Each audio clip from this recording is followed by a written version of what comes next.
최원영의 책갈피 46번째 시간입니다. 오늘은 법정 스님의 성당 축사라는 제목으로 우리 생각을 한번 정리를 해보겠습니다. 둘은 하나에서 파생되어 나온 겁니다. 그러니 하나가 곧 둘인 셈이죠. 이것이 삶의 큰 이치입니다. 여태까지 우리가 여러 차례 걸쳐서 말씀드렸던 시계추, 그것의 양극성을 받아들이고 시계추의 한 곳만을 향한 지향성을 또한 받아들이며 시계추는 언제나 다시 되돌아온다는 것을 받아들이는 것이 하나가 곧 둘이고 서로 달리 보이는 둘도 결국은 하나이었음을 깨닫는 것입니다. 이때 나와 전혀 다른 사람들까지도 포용할 수 있습니다. 이것이 중도의 길입니다. 그리고 이런 사람들이 만들어내는 세상이 아름다운 무지개와도 같은 세상입니다. 서로 다른 색이지만 서로를 간섭하지 않고 자기 자신의 자리에서 서로를 빛나게 해주는 그런 무지개 같은 세상 말입니다. 이런 태도를 받아들인다고 해도 나와는 전혀 다른 종교를 받아들인다는 것은 무척 꺼려지곤 합니다. 이런 고민을 하는 사람들은 법정 스님의 말씀에서 그 실마리를 찾을 수 있으실 겁니다. 스님이 쓰신 산에는 꽃이 피네라는 책에 법정 스님이 자신과는 종교가 전혀 다른 가톨릭에 대해서 어떤 생각을 하고 있는지를 알 수 있는 글이 나옵니다. 명동성당에서 법정 스님을 초청해 가톨릭 신도들과 수도자 앞에서 법문을 들었습니다. 명동성당 설립 100주년 기념 강연회였습니다. 최초의 일이었습니다. 스님이 말했습니다.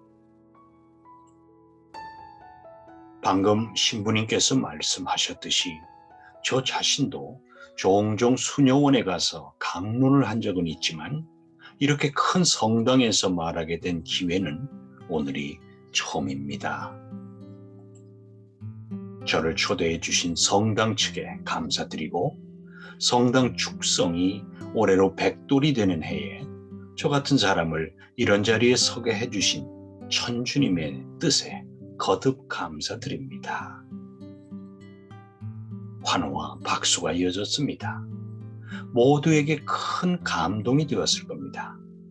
십자가 앞에 서 계신 스님의 모습은 보는 모든 사람들의 가슴을 훈훈하게 적셔 주었을 겁니다. 불교계의 거목인 법정 스님이 자신의 종교와는 다른 성당에 가셨다는 것이 놀랍습니다만 이것이 사람들의 존경을 받는 계기가 되었습니다. 자신의 입으로 이런 자리에 서게 해주신 천주님의 뜻에 거듭 감사드립니다 라고 말씀하시는 모습에서요, 저는 커다란 감동을 받았습니다. 서로 다른 종교가 서로를 인정하고 이해하며 존중하는 것, 이것이 중도의 길입니다. 다른 종교까지도 이렇게 받아들일 수 있다면 사람들 사이에 서로 다른 입장이나 이념이 그 두 사람을 갈라놓고 적으로 또는 원수로 여기지 않을 수 있겠죠. 이런 마음으로 사람들을 대해야 서로 다르지만 어깨를 나란히 하고 벗으로 살아갈 수 있지 않을까요? 그럴 때 아까도 말씀드린 것처럼 무지개 같은 아름다운 삶이 보장될 수 있을 겁니다. 이처럼 중도의 길은 지혜이고 행복에 이르는 길입니다. 중도의 길로 들어서려면 우리가 몇 차례에 걸쳐서 이야기를 나누었듯이 역지사지하는 태도, 그리고 반면교사로 삼는 태도가 필요합니다. 이럴 때 불행한 삶에서 행복한 삶으로 발걸음이 옮겨집니다. 그리고 반면교사와 역지사지를 통해서 갈등과 아픔을 치유하자는 배움도 우리는 얻을 수 있었습니다. 부디 행복한 삶의 주인이 되시기를 바랍니다.